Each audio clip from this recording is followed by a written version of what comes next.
वज़ीर-ए-आज़म इमरान खान को तहरीक-ए-अदम-ए-एतमाद के ज़रिए घर भेजने का मामला जो है वो इस वक़्त पाकिस्तान के हर हलके की ज़ीनत बना हुआ है। लेकिन जो हुकूमत है वो भी अपने बचने के लिए हर मुमकिन हाथ-पाँव जो है वो मार रही है और बड़ी-बड़ी बड़कें जो हैं वो भी मारी जा रही हैं। मज़हब कार्ड का भी इस्तेमाल किया जा रहा है और अब तो जो नफ़सियाती तौर के ऊपर पसपाई यहाँ तक आ गई है कि आज एक वज़ीर ने ये इस ख्वाहिश का इज़हार किया है कि उसका दिल करता है कि वो पार्लियामेंट के ऊपर खुदकुश हमला कर दे। ये वज़ीर साहब कौन हैं और इसका पस मंज़र जो है वो क्या हो सकता है, इसके ऊपर बात करेंगे। सबसे पहले हम सुप्रीम कोर्ट में होने वाली एक समाअत के ऊपर बात करते हैं जो सदारती रेफरेंस से मुतल्लक है तहरीक-ए-अदम-ए-एतमाद के हवाले से बिलखुसूस, और उसमें सदर मुमलिकत की तरफ से जो रेफरेंस भेजा गया है कि आइन के आर्टिकल 63A की तशरीह जो है वो की जाए। ये समाअत आज दूसरा रोज़ था समाअत का और इस समाअत के अंदर भी हमने देखा और आने वाले दिनों में हमारा तो पहले दिन से ये मौक़िफ़ है कि ये एक गैर ज़रूरी किस्म की समाअत है और इसमें किसी भी किस्म की कोई ऐसा सवाल, कानूनी क्वेश्चन मौजूद नहीं है जिसकी तशरीह जो है वो दरकार थी। लेकिन सिर्फ इमरान खान की हुकूमत को थोड़ा सा टाइम बाय करके देना था, जिसके लिए ये रेफरेंस जो है वो भेजा गया और बदकिस्मती से ये रेफरेंस जो है वो टेकअप भी कर लिया गया। ये दुरुस्त है कि चीफ जस्टिस पाकिस्तान का ये इख्तियार है कि वो किसी भी तरह के मुकदमात की समाअत कर सकते हैं, बेंचेस बना सकते हैं। लेकिन ये सबसे ज़्यादा अहम सवाल है कि अवाम के टैक्सों से, पैसे से हमारे मोअज़्ज़ज़ जज साहबान को जो ज़िम्मेदारियाँ दी गई हैं वो उन ज़िम्मेदारियों से पहलू तही करते हुए या अपनी तरजीहात तब्दील करते हुए जब इस तरह के गैर ज़रूरी मुकदमात की समाअत करते हैं तो उससे साइलिन का बहुत ज़्यादा हकूक़ जो हैं वो मुतासर होते हैं। और आप देखें कई मुकदमात, हज़ारों की तादाद में मुकदमात हैं जो बिलखसूस सुप्रीम कोर्ट के अंदर सिर्फ समाअत ही नहीं हो सके और वो पड़े पड़े गैर मौसर हो जाते हैं। आज भी जब समाअत हुई तो हमने एक बड़ी गैर महसूस तरीके से कल की तारीख समाअत के अंदर भी ये बात देखने में आई थी कि जो अटर्नी जनरल है, बेंच के कुछ जज साहबान अटर्नी जनरल के मुंह में अपनी सवालात जो हैं वो ऑब्जर्वेशंस जो हैं वो डाल रहे हैं। ऐसा तासुर कल की हियरिंग से मिला और आज की हियरिंग से भी मिला कि अटर्नी जनरल को खालिद जावेद खान साहब को अगर किसी बात का नहीं भी पता तो मुअज़्ज़ज़ जज साहबान कहते हैं कि कहीं आपके कहने का मतलब ये तो नहीं है, कहीं आपके कहने का मतलब ये तो नहीं है, अटॉर्नी जनरल आप कहीं ये बात तो नहीं कहना चाह रहे, अटॉर्नी जनरल क्या आप इस हक की तरफ तो इशारा नहीं कर रहे। ये सारा माहौल जो है वो कल की समाअत के अंदर भी देखने में आया और आज की समाअत के अंदर भी देखने में आया। और जो लोग इस समाअत को बड़ा करीब से मॉनिटर कर रहे हैं उनके लिए अब ये बात बिल्कुल वाज़ेह है कि जो मुमकिना तौर के ऊपर राय दी जाएगी जो कि बहुत सारे कानूनदानों के मुताबिक पाबंद नहीं है, उसकी इम्प्लीमेंटेशन किसी भी फ्रीक का उसको मानना या ना मानना उसका इख्तियार है। कुछ कानूनदान कहते हैं कि नहीं वो बाइंडिंग है, लेकिन कुछ कानूनदानों का यह कहना है कि वो बाइंडिंग नहीं है। लेकिन इस समाअत से ये लगता है, अंदाज़ा आप लगा सकते हैं कि किस तरीके का फ़ैसला जो है वो राय जो है, ओपिनियन जो है सुप्रीम कोर्ट की तरफ से मुतवक्का हो सकती है। बहरहाल आज मिस्टर जस्टिस एजाजुल हसन की तरफ से एक ऑब्जर्वेशन बड़ी अहम है जिसमें उन्होंने ये कहा कि आइन के आर्टिकल तशरीह का मामला है और सुप्रीम कोर्ट ये देखेगी, ये बेंच ये देखेगा कि इसकी तशरीह करना मकसूद है या रेफरेंस को इसी तरह से वापस जो है वो भेज दिया जाता है। अगर ये रेफरेंस इसी तरीके से ही वापस भेज दिया जाता है तो फिर इस रेफरेंस को दायर करने से पहले से लेकर और फिर पहले दिन की समाअत से लेकर उन लोगों की ये बात दुरुस्त होगी कि सुप्रीम कोर्ट ने अपना कौम का ना सिर्फ वक़्त ज़ाया किया बल्कि अवाम के टैक्सों का पैसा जो है वो भी ज़ाया किया। अब अगर इसको इसी तरीके से वापस भेज दिया जाता है। बहरहाल देखते हैं कि सुप्रीम कोर्ट का फैसला जो है, राय जो है वो क्या आती है और इसका फ़ायदा जो है वो किसको होता है। बज़ाहिर इस पॉलिटिकल एनालिस्ट जो हैं वो ये समझते हैं कि सुप्रीम कोर्ट की इस हेयरिंग का फ़ायदा जो है वो वज़ीर-ए-आज़म इमरान खान को हो रहा है क्योंकि उनको टाइम गेन करने का मौका मिला है। और आज जो स्पीकर कौमी असम्बली ने अपने इख्तियारात का इस्तेमाल करते हुए, यहाँ पर हर एक के पास इख्तियारात तो मौजूद हैं लेकिन वो इसका इतना बदतरीन इस्तेमाल करते हैं कि रह रबदा नाम, उन्होंने आज अजलास बुलाया और आज अजलास बुला के फातह खानी की और एक सोशल मीडिया यूज़र ने लिखा कि हुकूमत के जाने की आखिरी फातह खानी थी, वो करवाने के बाद स्पीकर कौमी असम्बली ने इस अजलास को जो है वो मुलतवी कर दिया है 28 मार्च के लिए 28 मार्च को देखते हैं कब इसमें क्या होता है। दूसरी बात, वज़ीर-ए-आज़म इमरान खान की तरफ से मज़हब कार्ड बदतरीन तरीके से जो है वो इस्तेमाल किया जा रहा है। पाकिस्तान की सियासत में जब भी सियासी जमातों ने मज़हब कार्ड को इस्तेमाल किया है उसके पाकिस्तान को नुकसानात हुए हैं, और ऐसे नुकसानात हुए हैं जिसका अज़ाला आज के दिन तक कई दहाइयों तक जो है वो मुमकिन नहीं हो पाता। और बड़ी हैरानगी की बात है और बड़े ही अफसोस की बात भी है कि वज़ीर-ए-आज़म इमरान खान और तहरीक-ए-इंसाफ आज के दिन तक ये समझती है कि पाकिस्तान के 22 करोड़ आवाम जो हैं वो बेवकूफ़ हैं। वो उसी तरह के दौले शाह के चूहे हैं जिस तरह के यूथिये हैं, और वो हर उस बात को मान लेंगे, हर उस गलत बात को मान लेंगे जो वज़ीर-ए-आज़म इमरान खान की तरफ से कही जाएगी। वज़ीर-ए-आज़म इमरान खान और तहरीक-ए-इंसाफ के कुछ लोगों की तरफ से तस्वीर लगाकर जो है वो सोशल मीडिया के ऊपर लगाई जा रही हैं कि वज़ीर-ए-आज़म इमरान खान जो हैं वो एब्सोल्युटली नॉट और हुर्मत रसूल के पासबान हैं और मुजाहिद ख़त्म नबूवत हैं।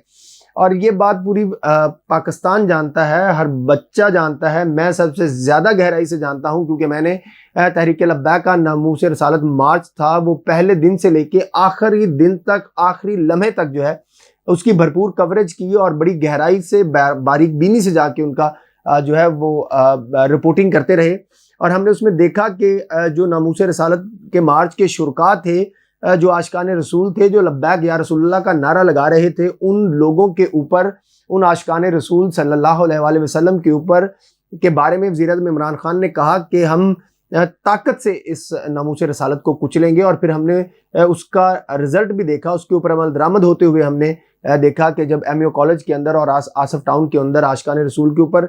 पुलिस ने और रेंजर्स की तरफ से मुबैना तौर के ऊपर सीधी गोलियां जो हैं वो चलाई गई और कमसन बच्चे जो हैं वो उन गोलियों से शहीद कर दिए गए। और इन इतनी बड़ी शहादतों के बावजूद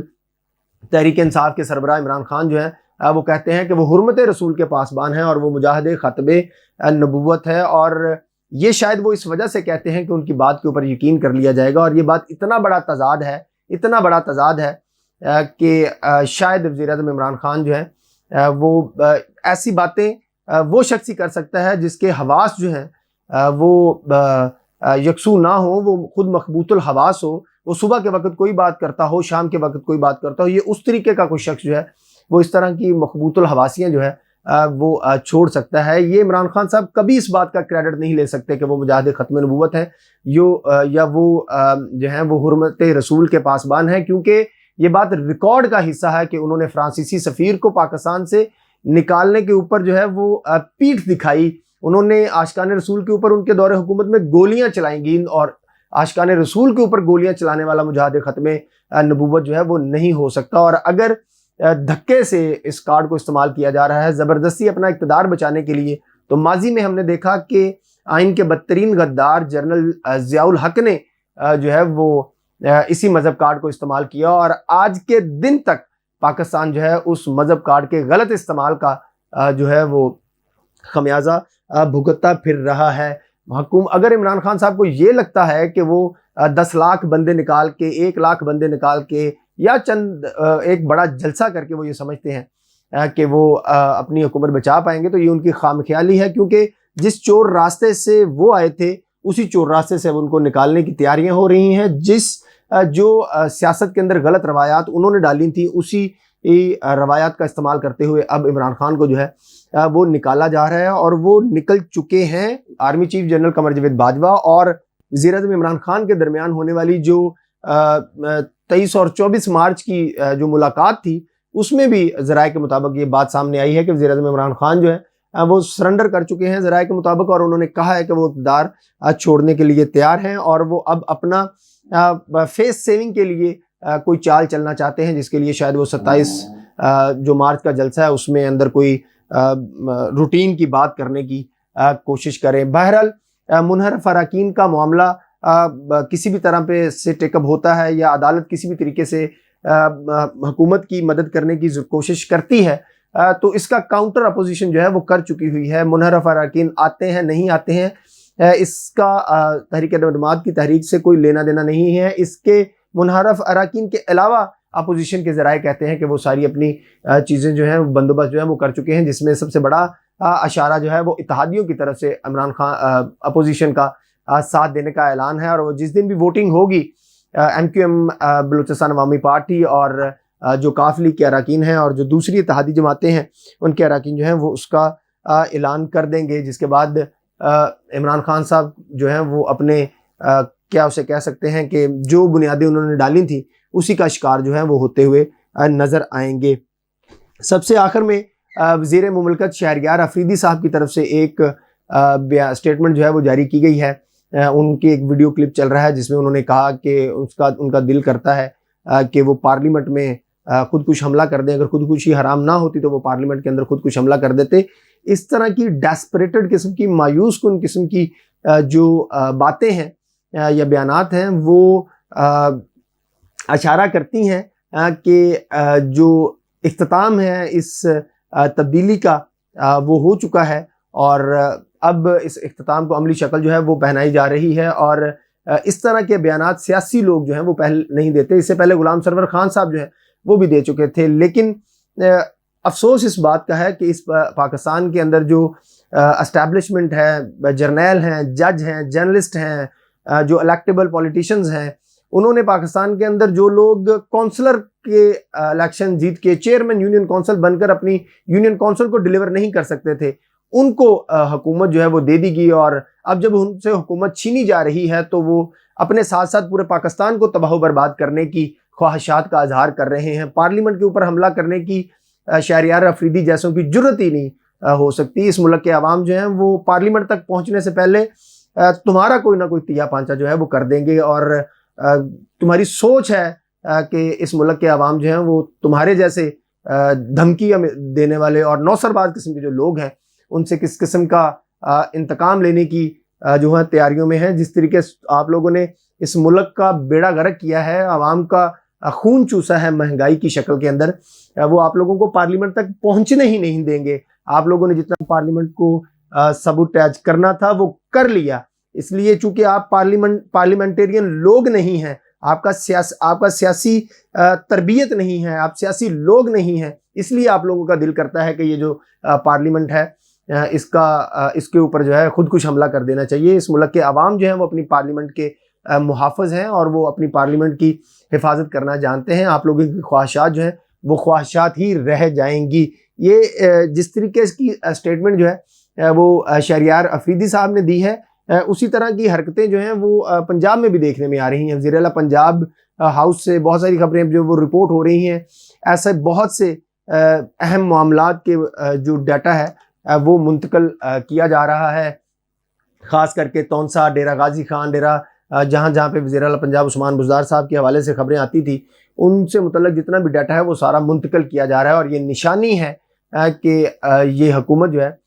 ये अपने इख्तिताम की तरफ पहुंच चुकी है। और जो तब्दीली के नाम के ऊपर अवाम को दौले शाह का चूहा समझकर इक़्तिदार में आए थे, यूथिया समझकर इक़्तिदार में आए थे, वो अब